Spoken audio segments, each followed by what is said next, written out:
Ahora se escucha mejor.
Shalom Aleichem, bienvenidos a todos.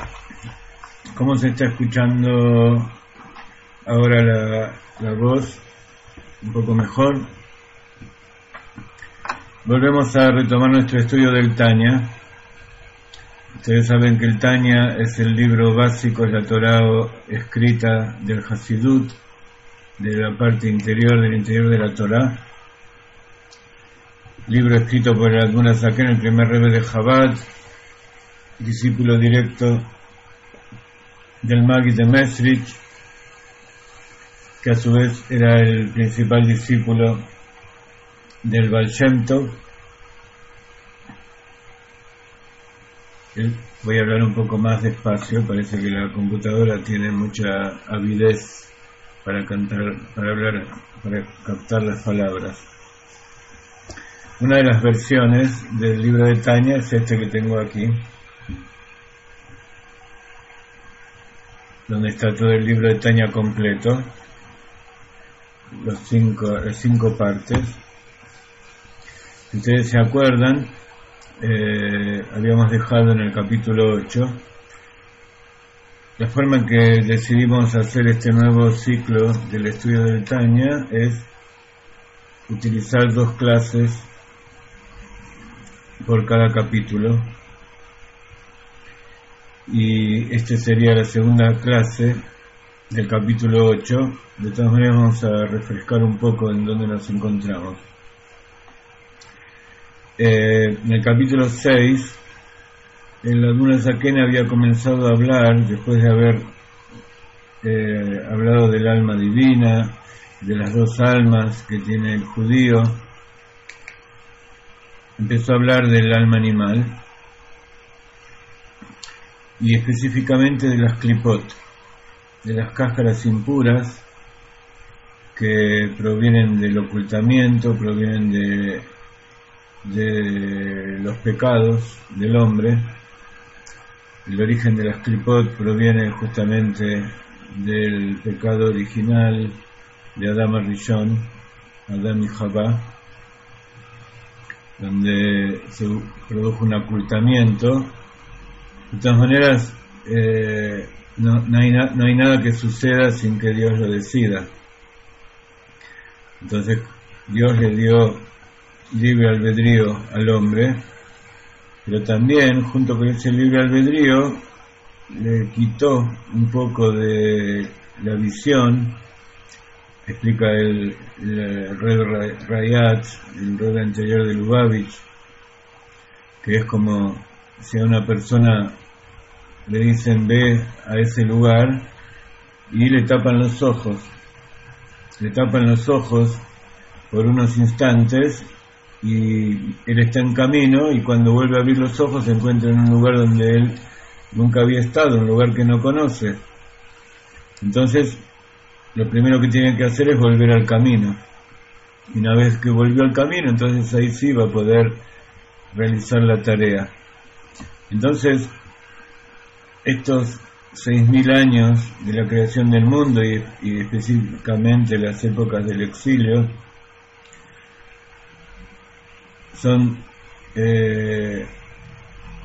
es toda una época de acción en que tratamos de rectificar ese pecado original, ese pecado de el árbol del conocimiento del bien y del mal, en que el hombre utilizó el libre albedrío en forma errada, justamente porque es como que el Rebbe Rayat se pasó por su cabeza un espíritu de estupidez, Ruach Shtut. Pero ¿por qué pasó? Porque Akadosh Baruj Hu lo mandó. Y un poco los seres humanos tenemos libre albedrío y tenemos cierta independencia, justamente porque sentimos ese grado de separación de Dios. Sentimos que somos seres individuales respecto al prójimo, respecto a la naturaleza y respecto a Dios, porque tenemos esa cortina, ese masaj, ese vilón que nos oculta qué es lo que hay en nuestro inconsciente, porque allí en lo profundo de nuestro inconsciente está el alma pura y unida a Dios que sabe toda la verdad. Por eso los seres humanos tenemos esa dicotomía de que sabemos cuál es la verdad, pero siempre estamos en la duda y tenemos que estar decidiendo constantemente para qué lado ir. Entonces, esa duda, esas malas decisiones, ese ocultamiento, cuando llegan a este mundo material en que nosotros vivimos, se llaman klipot, cáscaras. Dentro de esas cáscaras hay 4 clases.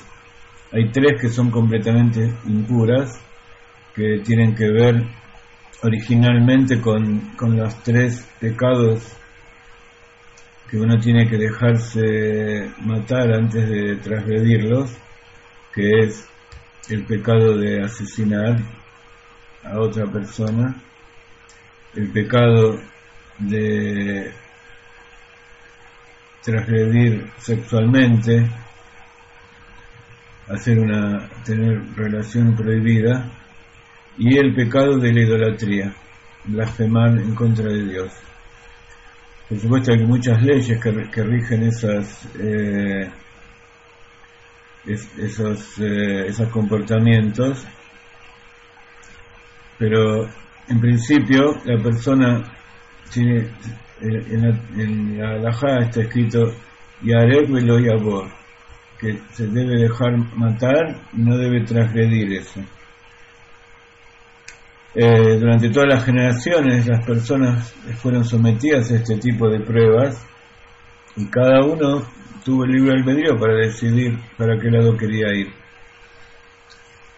Pero todo, como explica el Hasidut, está manejado por Dios, por la providencia divina de Dios, para que las almas se desparramen por todo el mundo, incluso para que bajen a lo más profundo de las klipot y desde allí rescaten esas chispas de divinidad que están ocultas, que están en el exilio allí adentro, esclavizadas por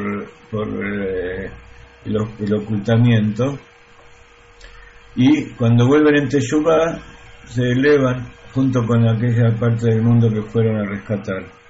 Esa es un poco la explicación de los exilios, del exilio de Egipto, incluso del exilio de las almas dentro de los pueblos del mundo, que como vemos hay un gran despertar en nuestra época, el final del exilio y el principio de la redención, en que las almas judías esclavizadas dentro de cuerpos no judíos, dentro de las klipot de las naciones, quieren volver. Y entonces cuando esa persona vuelve y empieza a cumplir los 7 preceptos, sale de las naciones, siendo todavía parte de las naciones del mundo, pero siguiendo las órdenes de Dios y cumpliendo los 7 preceptos, se sale de las klipot. Y más todavía cuando esa alma judía se revela dentro de sí y se produce la conversión de acuerdo con la halajá. Esa es en definitiva la lucha del ser humano con las klipot, de volver a Dios, a ese lugar prístino y puro donde siempre estuvo unido el alma, y que Dios la envió a un lugar lejano, como el rey que envía a su hijo, el príncipe, a una tierra extraña, y el príncipe se extravía, pero todo es para que el príncipe aprenda lo que es el mundo y aprenda a ser un verdadero rey. Nosotros sabemos que Dios está siempre al lado nuestro, y a pesar de que vayamos a lo más profundo de las klipot, que desviemos nuestro camino, siempre está abierta las puertas de la teshuvá, del retorno, y Akadosh Baruj Hu siempre nos está esperando para mostrarnos que en principio, ya desde el principio, eso que nosotros pensamos que era pecado, cuando volvemos en teshuvá se transforman en méritos. Entonces, en estos capítulos 6, 7, 8, el Admura Zaken habla de las distintas transgresiones, habla de esas 3 klipot completamente impuras, que está representada por los animales que no son kasher, por los frutos prohibidos, por ejemplo los frutos de los árboles durante los 3 primeros años, las relaciones sexuales prohibidas.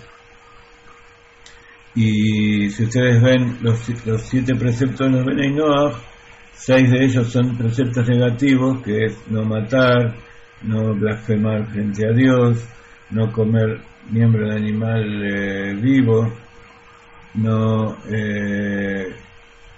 tener relaciones sexuales prohibidas, no mentir y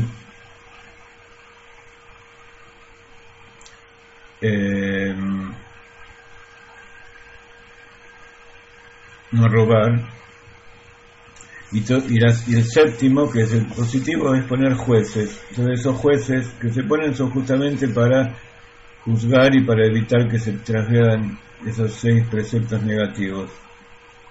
Aquella persona que sabe cómo evitar esos 6 preceptos negativos y además se rige por las leyes de la Torá, poniendo jueces de la Torá, se aleja de las klipot y es de las personas que van a recibir el Mashiach y van a estar en el mundo por venir.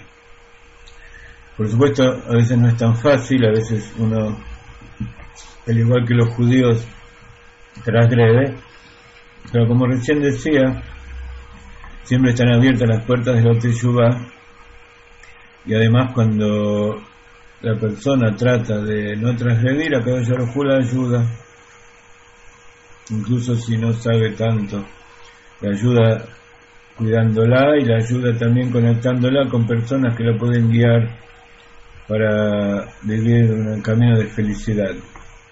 En el Hasidut no pensamos tanto en hacer las cosas porque podemos llegar a recibir un castigo, sino que tratamos de hacer las cosas, de cumplir los preceptos de Akadosh Baruj Hu, porque son la forma de elegir la vida, la forma de vivir feliz, la forma de conectarnos verdaderamente con Dios. Y por supuesto de esa manera se evita el castigo, pero no, como siempre explicamos, hay 2 formas de actuar frente a la vida. Una es por temor y otra es por amor. Y como seres humanos normales y imperfectos, siempre actuamos con las 2 formas, para evitar el mal y para acercarnos al bien. Actuamos por temor y por amor.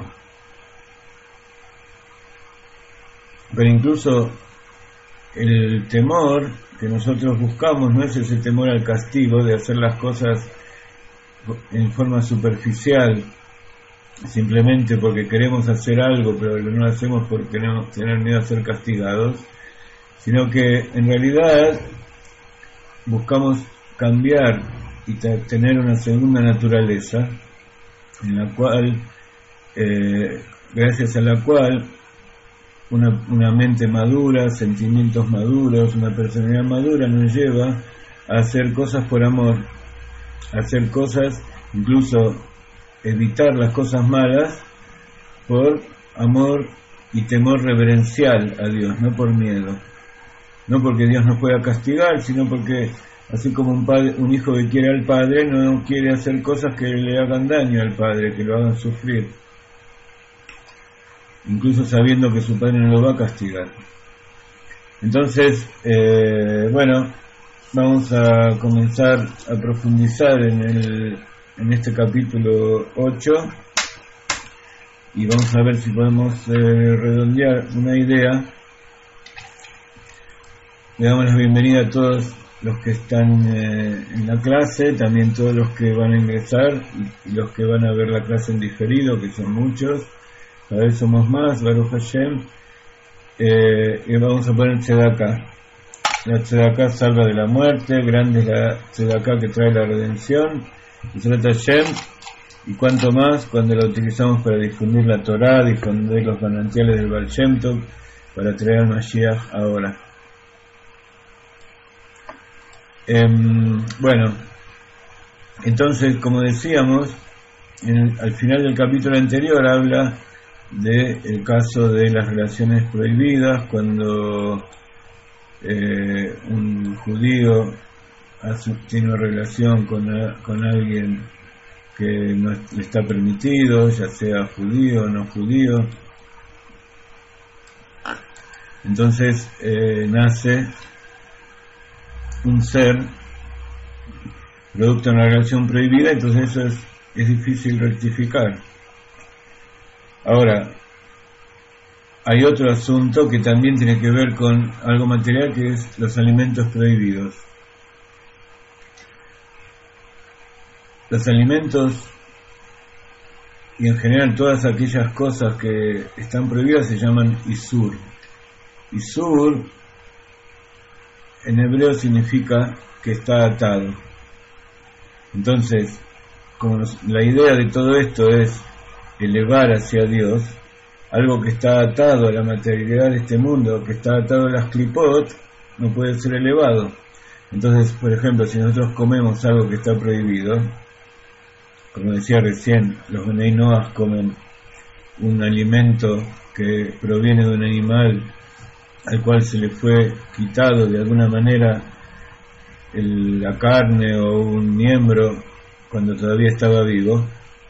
Incluso si nosotros lo comemos cuando el animal ya murió, pero si en el momento en que fue quitado, fue cortado, arrancado de esa parte del animal, el animal estaba vivo, esa carne, ese alimento que nosotros vamos a consumir, aunque el animal sea kasher o el animal no sea kasher, si es una vaca o si es una serpiente o es un elefante, sea lo que sea, teóricamente todos esos alimentos no están prohibidos para un Benei Noach, un Ben Noach. Entonces, si vamos a comer eso, o si un judío come un animal kasher, un pedazo de vaca, pero esa vaca, esa carne fue extraída antes de que el animal sea sacrificado de acuerdo con las normas de kashrut, de acuerdo con la halajá, entonces está transgrediendo. Y el Ben Noach, aunque el animal no fue matado con las formas que exigen para el judío, sí se exige que al carnearlo, al cuerearlo, al cortar sus partes, el animal tiene que estar completamente muerto. No hace falta que sea una vaca o un animal mamífero. Hay mucha gente que come las almejas o los frutos del mar cuando el animal está vivo, o comen hormigas vivas o peces vivos, etcétera, etcétera. Todo eso está prohibido, está dentro también de esta prohibición. Todo eso es isur. Para el judío es isur, por un lado, comer animales que no están permitidos, que están enumerados en la Torá, aves de rapiña, peces sin escamas, animales mamíferos que no tengan pezuña partida y no sean rumiantes, etcétera, etcétera. Reptiles, todo eso está prohibido para el judío. Y también, si el animal es permitido, una vaca, una oveja, una cabra, incluso aves, distintas aves, peces, kasher, con los peces no hay tanto problema, pero con los animales de tierra, si no fueron sacrificados de la forma kasher, no se les sacó la sangre, no se hizo todo el tratamiento, eso también, incluso si ese animal fue matado con un arma o fue sacrificado matándolo de otra manera, o encontramos un animal que acaba de ser matado por un por una fiera, todo eso se llama Isur. Y Isur quiere decir que está atado a las klipot. Nosotros, si lo comemos, no lo podemos utilizar, porque ¿cuál es el asunto? Que toda esa vitalidad que hay en el animal, tanto espiritual como física, nosotros la incorporamos y pasa a ser parte de nosotros, y al cumplir nosotros los preceptos, ya sea el estudio de la Torá, la plegaria, el cumplimiento de todas las mitzvot, a través de eso elevamos esa vitalidad, ese animal, también los vegetales, los minerales, todo lo que nosotros comemos, lo elevamos a Dios. Pero si está atado, este mundo no se puede elevar.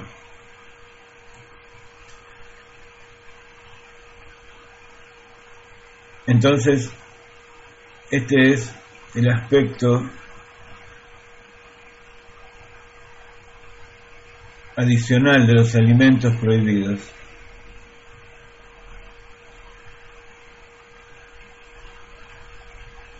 Entonces, si uno come un alimento permitido y transgrede los mandamientos, entonces eso no puede ser elevado. Pero si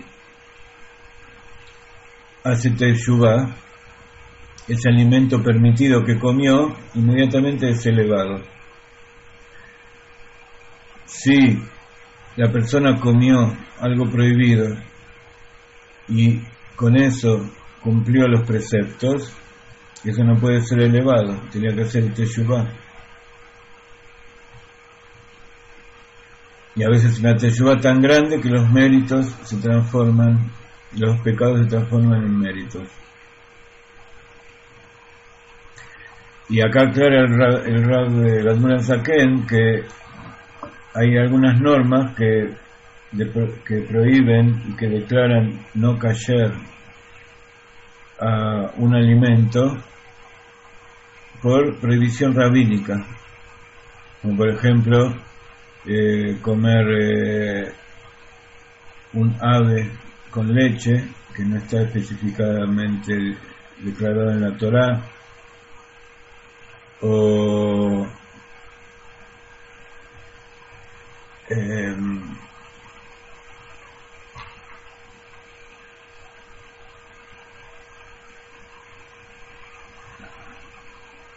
hay algunos lugares donde algunos rabinos, los rabinos sefaradí también prohíben comer los pescados con leche, etcétera, etcétera.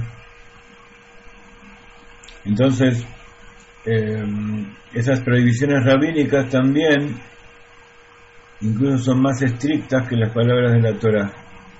Está dicho, la palabra de los escribas, como vemos aquí, son aún más estrictas que las palabras de la Torá. Entonces, todos esos alimentos que se pueden hacer kasher o pueden ser prohibidos pertenecen a esa cuarta klipá que se llama klipat noga. La klipat noga, la palabra noga viene del arameo, que significa que hay un brillo, o sea que es una klipa, es una cáscara, pero tiene dentro de sí cierta luz. Entonces, si nosotros lo utilizamos como corresponde,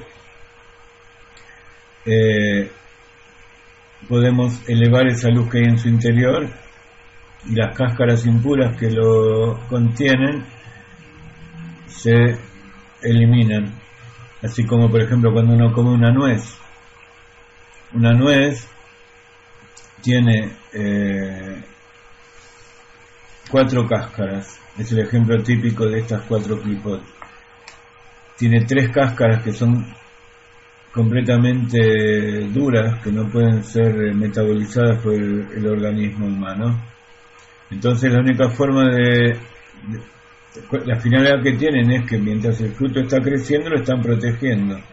Pero una vez que ese fruto creció y tiene que o ser comido o tiene que dar lugar a una nueva planta, un nuevo árbol, entonces esas cáscaras, si no se desintegran, si no se rompen, pasan a ser cáscaras que traen la muerte, se transforman en cáscaras impuras. Por eso las semillas tienen que enterrarse en la tierra para que esas cáscaras, esas clipot, se desintegren y den lugar a el nacimiento de el fruto que hay en el interior. Por ejemplo, en la nuez, la piel que recubre a la carne de la nuez misma que nosotros comemos, uno no la pela, uno la come. Entonces eso se llama la klipat noga. ¿Por qué? Porque tiene una pequeña película que no es digerida, que de todas maneras hace bien para la digestión, porque tiene el salvado que la celulosa esa que no es digerida, pero al triturarse mejora la digestión. Pero también, como está pegada al fruto, también tiene parte comestible. Entonces eso es lo que se llamaría klipat noga en el fruto de la nuez. Y todas las demás cáscaras que lo recubren, que son 3 también, que no pueden ser comidas, metabolizadas, son las klipat impuras. Entonces lo mismo pasa con los alimentos que nosotros utilizamos, con todos los alimentos y todas las cosas materiales que nosotros interactuamos en nuestra vida, que algunas directamente no sirven para cumplir los preceptos, no nos tienen utilidad para el cumplimiento de los preceptos. Pero hay otros elementos que la Torá nos dijo que tenemos que utilizarlos para cumplir los preceptos, que puede ser en forma directa o en forma indirecta. Por ejemplo, cuando uno tiene que ir a hacer una mitzvah, un precepto, y utiliza un auto, ese auto nos está ayudando. Entonces indirectamente eso pertenece también a las klipot noga. Si ese auto lo utilizamos para hacer una transgresión, entonces ese auto está transformándose en una klipat impura.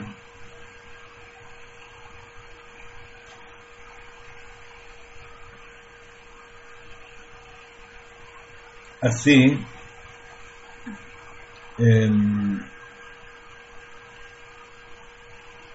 tenemos que pensar cómo actuamos en todas nuestras cosas, en todos nuestros momentos, porque así dijo David Amelech, Shiviti Hashem Kenegdi Tamid.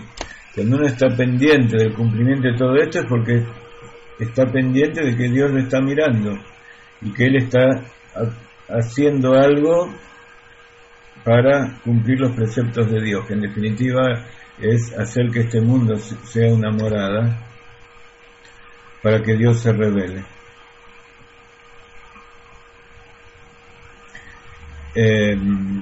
Entonces,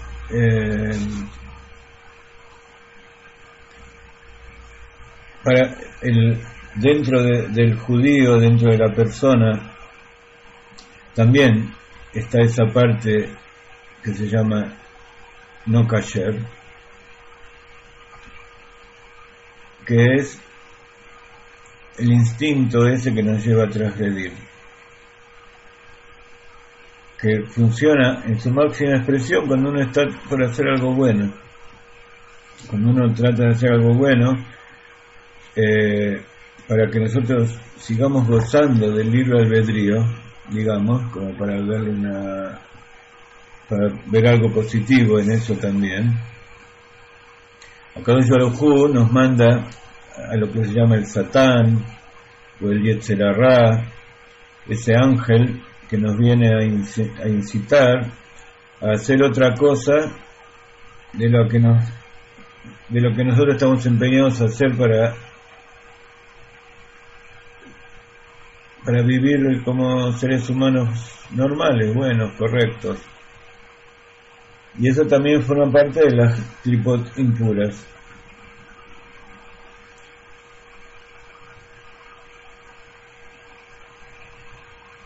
Entonces, como decía recién, si nosotros hacemos algo que no corresponde, utilizando la vitalidad de cosas prohibidas, entonces esta vitalidad queda allí y no hay forma de elevarla. Pero si nosotros hacemos transgresiones utilizando la vitalidad de cosas permitidas, cuando hacemos teshuvá, eso se revierte y se eleva a la kedushá, a la santidad nuevamente. De todas maneras, como dice aquí, antes de ser revertido a la santidad de Sitra Achra y Klipa, y queda un resabio en el cuerpo de la persona, ya que cada elemento de comida y bebida que uno ingiere se vuelve inmediatamente sangre y carne de su carne. Entonces por eso hay que pasar por la muerte, en definitiva. Como decíamos recién, ¿qué es la muerte? Es como el fruto que tiene que ser enterrado para que las cáscaras impuras se desintegren y pasen a formar parte de la tierra. Y ahí en la tierra se desintegran y se elimina toda la impureza. Y queda esa parte pura que va a dar lugar al crecimiento de un fruto nuevo. Entonces la muerte espiritualmente, ¿qué significa? Que el alma, que es esa parte pura, se desprende del cuerpo que la tenía presa, y esa alma va a ir al Gan Eden, va a ir a purificarse en el caso que haga falta, y sobre todo en las partes más bajas del alma, que son las que están en contacto con el cuerpo, ya sea, como dice aquí, al ser enterrado, que el cuerpo se desintegra, eso produce la purificación que recién decíamos, y también lo que se llama el hueco de la onda, donde el alma, explica el Zohar, es ajetreada, la onda es como la onda que utilizó David, que revoleaba una piedra y la tiraba. Entonces ese ir y venir, girar de la onda, está escrito que es como si la persona es arrojada a un lado del universo hasta el otro y es confundida, es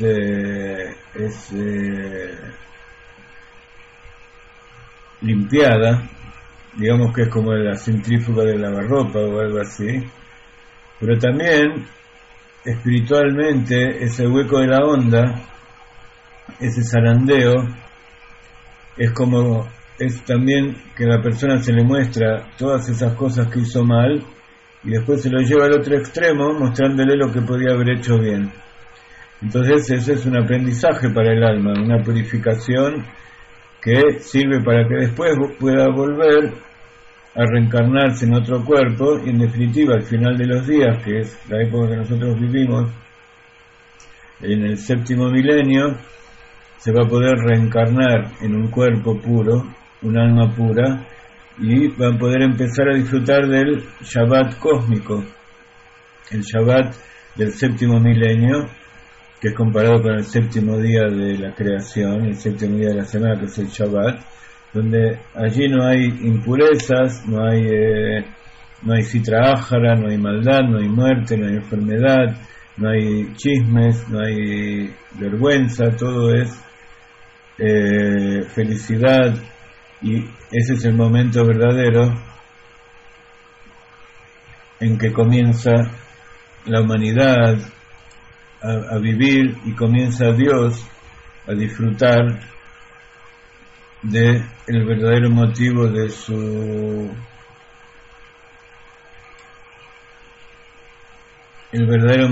la creación del mundo. ¿Sí?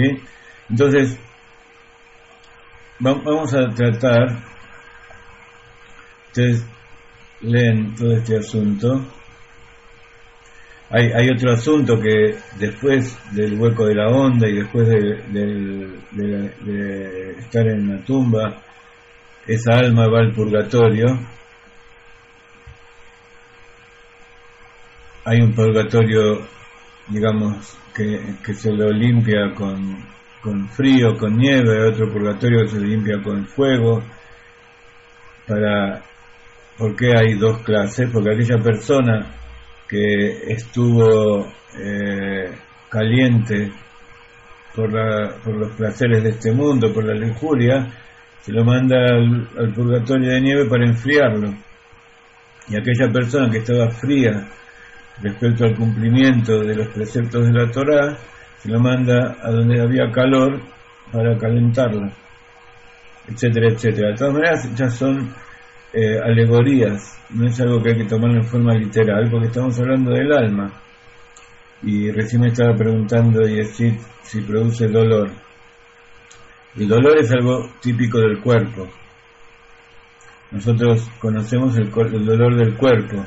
Cuando nosotros hablamos del dolor del alma, es algo más parecido al dolor que uno siente cuando ese dolor moral, ese dolor emocional que uno siente por haber perjudicado a alguien, por haber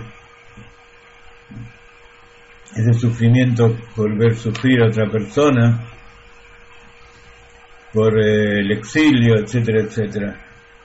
Entonces, así como en cada uno de los niveles del alma están incluidos todos los demás, entonces, por ejemplo, digamos con el amor, hay un amor que es intelectual, hay un amor que tiene que ver con Jochma, hay otro amor que tiene que ver con Binah. El amor que tiene que ver con Gesed es un amor emocional, pero primero yo tengo que sentir amor en mi mente para poder sentir amor en mi corazón. El amor en la mente, ¿de dónde surge? Por ejemplo, cuando yo veo las creaciones de Dios, veo la naturaleza, incluso comprendo algo hermoso de la Torá, veo a una persona que hace algo bueno, entonces eso yo al ver, al entender que eso es algo bueno, que eso es algo bello, lo amo intelectualmente, lo entiendo y ese entendimiento me produce un amor que luego al transferirse a mis emociones, ese amor me hace sentir que yo quiero dar, quiero aumentar, quiero hacer gesed. En Geburá, ese amor, ¿qué es lo que produce? Produce que yo trate de poner límites para que esa persona no sufra, o me pongo límites a mí para no hacer daño al otro, por amor. También la misericordia, etcétera, etcétera. Entonces cada uno de los aspectos, cada uno de los poderes del alma tiene interincluido a todos los demás. Cada uno tiene un amor, cada uno tiene un temor, pero en cada uno se lo ve en forma diferente. Lo mismo pasa aquí. No es lo mismo el dolor físico, el dolor de cuando yo tengo algún daño en mi cuerpo, que el dolor que yo siento en mi corazón, en las emociones, o que el dolor que se produce cuando yo me doy cuenta de algún error que cometí. Y más todavía el dolor que tiene el alma, que nosotros tenemos una idea. Todos estos dolores que acabo de nombrar son una parábola del dolor que tiene el alma en su interior, que para mí está oculta. Y como el alma es parte de Dios, y Dios es infinito, Dios también siente dolor, y siente amor, y siente todas las emociones, pero en forma infinita. Así que si yo tengo una idea de lo que es el amor, lo tengo que multiplicar en forma infinita, en forma ilimitada, para saber cómo es el amor de Dios. Y lo mismo pasa con el dolor, cuando hay algo que, como todas las criaturas, todo lo que Dios creó, Él lo hizo con amor y lo ama. Entonces cuando hay algo que funciona mal, cuando hay alguien que sufre, Él también siente dolor. Pero no es el dolor que nosotros conocemos, sino que es el dolor de Dios. Es lo mismo que cuando en Kabbalah se dice la mano de Dios o el ojo de Dios. No es que Dios tiene un ojo o tiene una mano como tenemos nosotros, sino que es algo que está en otro plano, en el plano de la luz infinita, en el plano de la esencia infinita de Dios. Nos estamos refiriendo a otra cosa, que en nuestro mundo, en nuestra comprensión, se llama mano o se llama ojo. Pero como Dios no es un ser humano, no tiene cuerpo, no tiene todo lo que nosotros acostumbramos a percibir en nuestro mundo normal, entonces tenemos una idea, pero que está muy alejado de lo que es en verdad. Entonces así podemos llegar a entender el dolor que sufre el alma en este momento, o el placer que tiene el alma. Si nosotros sentimos placer, nosotros sentimos dolor, como el alma es algo mucho más elevado y mucho más sensible, más infinito, entonces todo eso nosotros sentimos en forma limitada, allí está en forma más excelsa, más grande. Entonces un poco eso también nos da misericordia por Dios, por nuestra alma, por el alma de los demás, por la idea de la creación, para cuidarlos y para ser mejores.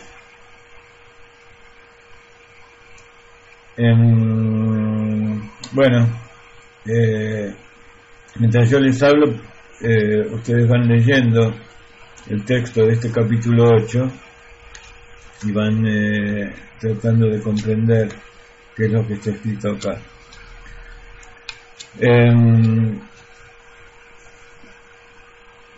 Entonces, acá habla al final de dedicarse a las cosas banales o a las cosas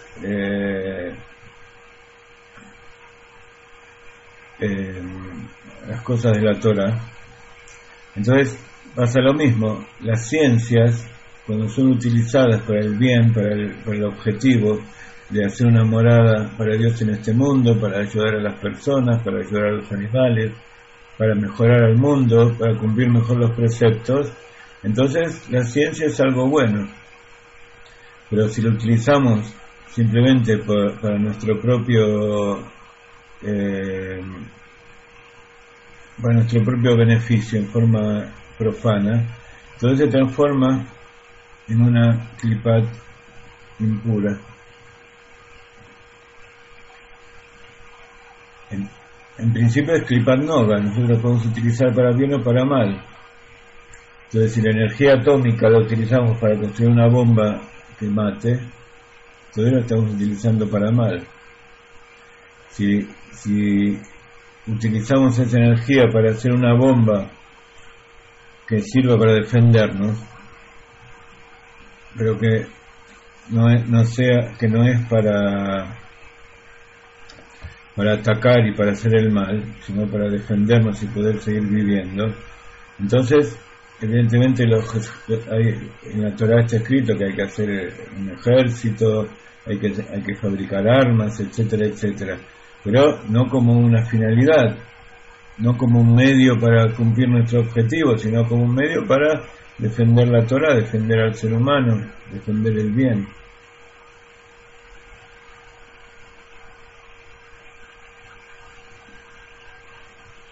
La dedicación a la ciencia de las naciones del mundo también se incluye en la categoría de ocuparse de asuntos banales en cuanto al pecado de descuidar la Torah.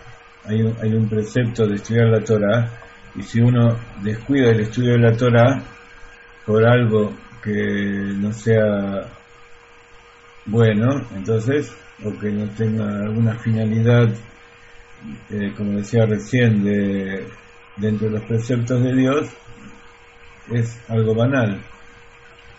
como por ejemplo tratar de hacer dinero para volverse rico a través de algún experimento científico, etcétera, etcétera, o ser famoso. Si uno lo hace para mejorar la salud y ayudar a la gente a cumplir los preceptos, entonces se transforma en algo positivo. Y así lo explica el Rambam en las leyes del estudio de la Torá y en las leyes del trabajo. Lo que es más, la impureza de la ciencia de la nación es mayor que la impureza de la charla ociosa, porque esta última se inviste y profana únicamente las emociones que emanan del sagrado elemento de Ruach. Ustedes saben que el alma tiene 5 niveles. Cada uno de estos niveles tienen que ver con los niveles, las vestimentas del alma. El nivel más bajo, que es el Nefesh, tiene que ver con la acción. El Ruach, que es el segundo nivel, que corresponde al mundo de Yetzirah, el primero era el mundo de Asiyah, el mundo de la acción. El segundo nivel del alma, que es el mundo de Yetzirah, corresponde al mundo de las emociones. El tercer nivel, Neshama, que corresponde al mundo de Briah, corresponde al mundo corresponde a la vestimenta del intelecto, al pensamiento. Los otros 2 niveles, que son más elevados, que son Hayá y Yehidá. El nivel de Hayá corresponde al mundo de Atzilut, y el nivel de Yehidá corresponde a Adam Kadmon y a la Sefirot antes de la contracción, etcétera, etcétera. Entonces, por supuesto, la parte más baja es la que más se contamina. Lo que más contamina es la acción. Cuando uno hace algo, explicamos antes que está dejando una huella en el mundo, algo físico, que no se cambia como una emoción o como un pensamiento. Entonces la charla ociosa, hablar, el corazón, las emociones se expresan a través de la boca.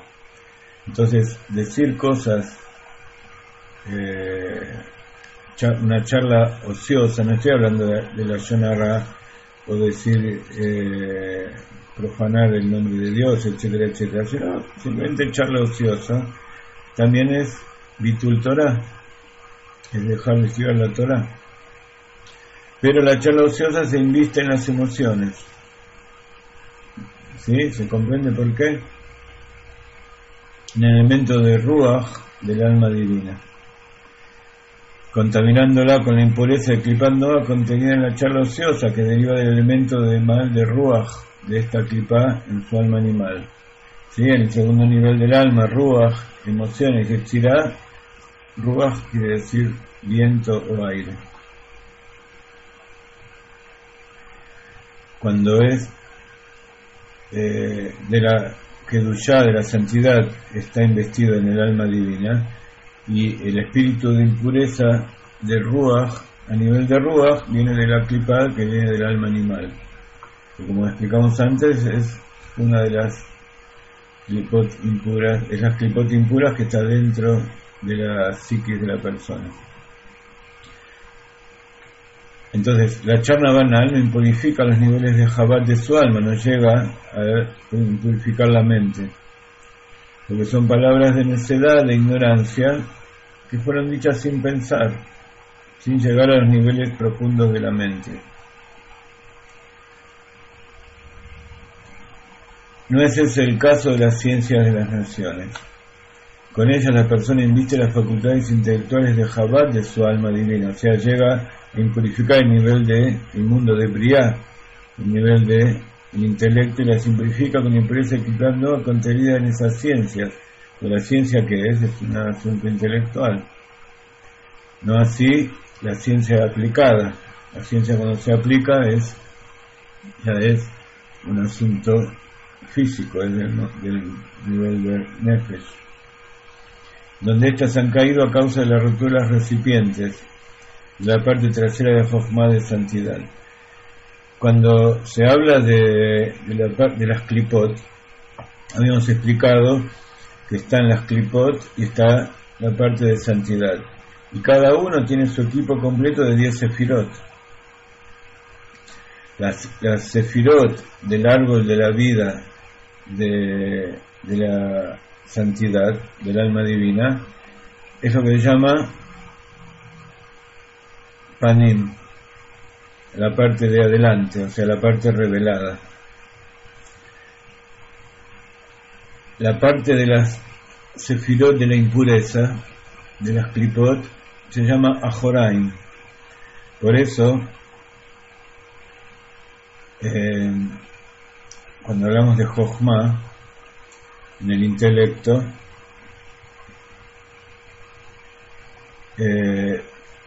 las klipot en el intelecto viene de ajoraim, la parte trasera de la Jochma, de santidad.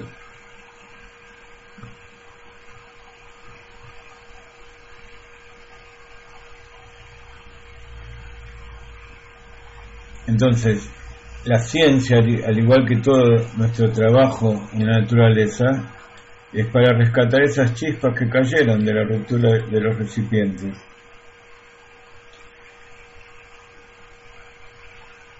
Y está dicho que la ruptura de los recipientes se produjo en Da'at.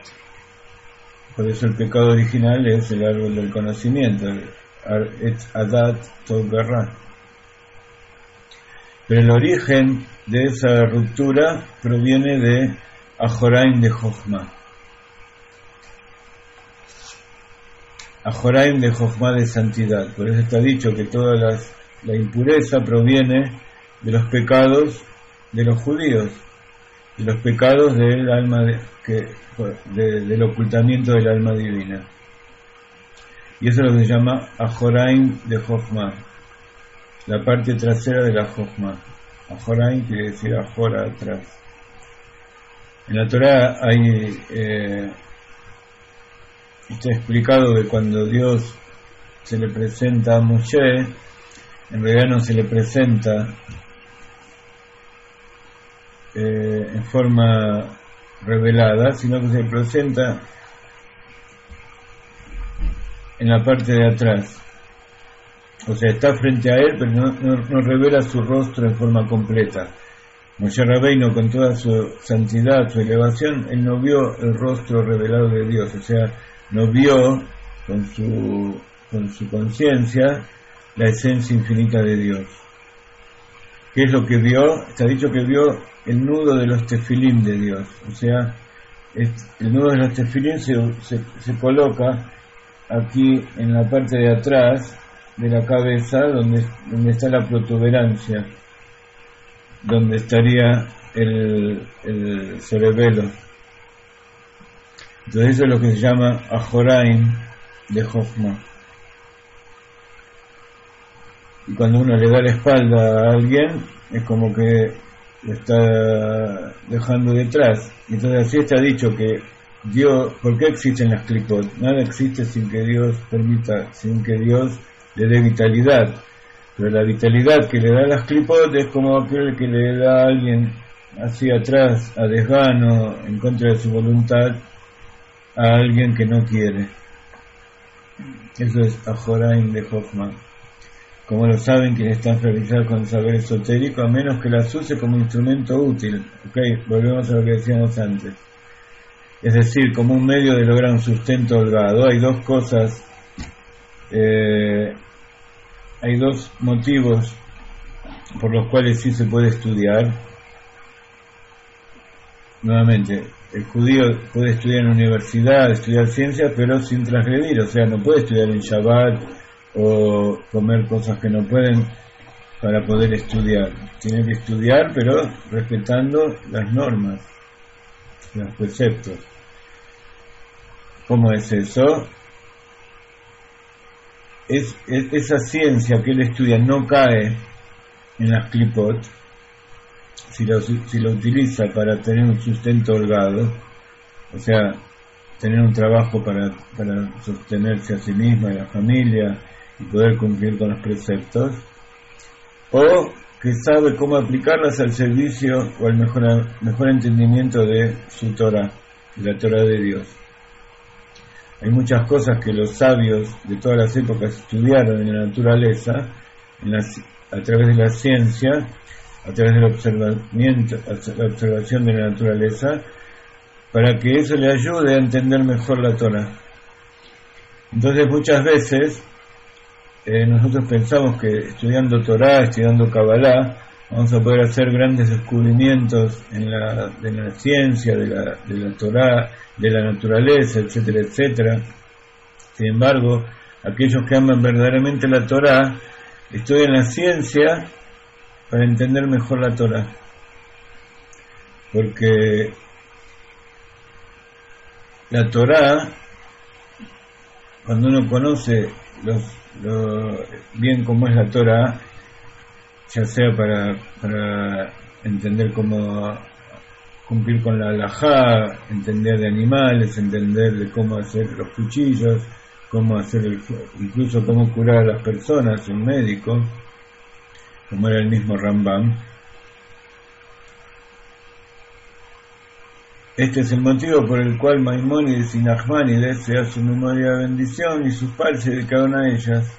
O sea, esos eran grandes científicos, incluso los grandes astrónomos, los economistas de todas las épocas que están representados justamente por Betzalel. En esta época estamos estudiando la Torah, y en la Torah estudiamos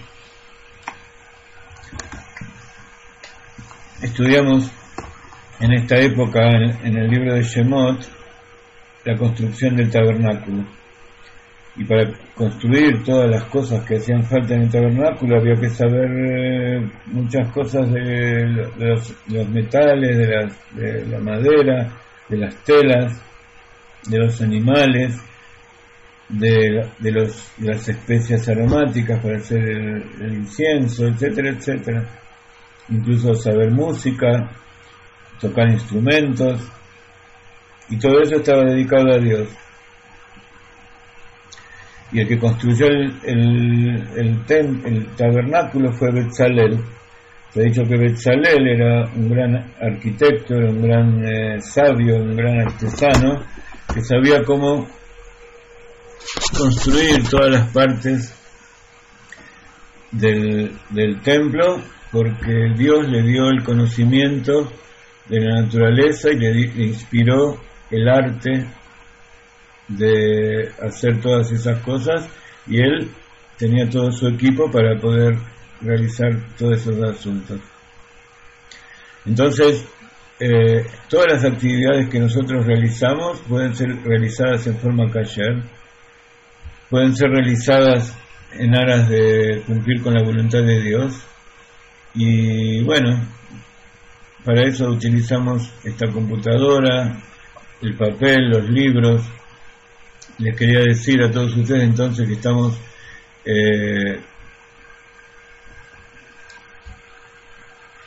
hoy hablamos con el Rav Ginsburg para empezar a mandar a imprimir los libros aquí en Israel y distribuirlos por todo el mundo. Entonces queremos asociarlos a ustedes para que puedan poner una dedicatoria en los libros, y también para que puedan venderlos. Cada uno comprometerse a comprar 10, 20, 50, 100 libros en equipo, en comunidad, individual, y vender los libros y así difundirlos en todo el mundo, toda esta sabiduría que estamos revelando de la Torah, del Hasidut, con la dirección de Rav Ginsburg Shlita, el gran cabalista de nuestra época. Entonces, para eso los invito a hacer sus donaciones, y esas donaciones van a servir para imprimir los libros, y de acuerdo a lo que donen van a recibir libros que van a poder vender un libro que vale $25, ustedes lo van a recibir a 15 y van a recibir la diferencia, y con eso van a hacer mitzvot, van a poder cumplir mitzvot, utilizarlo para servir a Dios. Entonces es todo un círculo infinito que se va ampliando, y vamos a tener muchos libros. Espero que en los próximos meses salgan todos, pero necesitamos de su colaboración. Así que si ustedes pueden enviar el dinero de los libros que van a querer comprar, ya dentro de los vamos a poder imprimir más rápido y van a llegar a ustedes más rápido, y van a poder regalarlos o venderlos, hacer lo que quieran con ellos para difundir los manantiales de la Torá. Y como el Mashiach le dijo al Baal Shem Tov, que él va a venir cuando se difundan los manantiales de Baal Shem Tov, que ese es el Hasidut, Razin de Torá. Los invitamos a la clase que va a venir dentro de unas pocas horas con Jacob de psicología, y también los invitamos, les deseamos un Shabbat Shalom. Gracias a todos ustedes por estar con nosotros, por colaborar con nosotros, y aquel que es que bendice, que sea bendecido, y aquel que da para la tierra de Israel, que reciba 10 veces, 100 veces, 1000 veces bendición.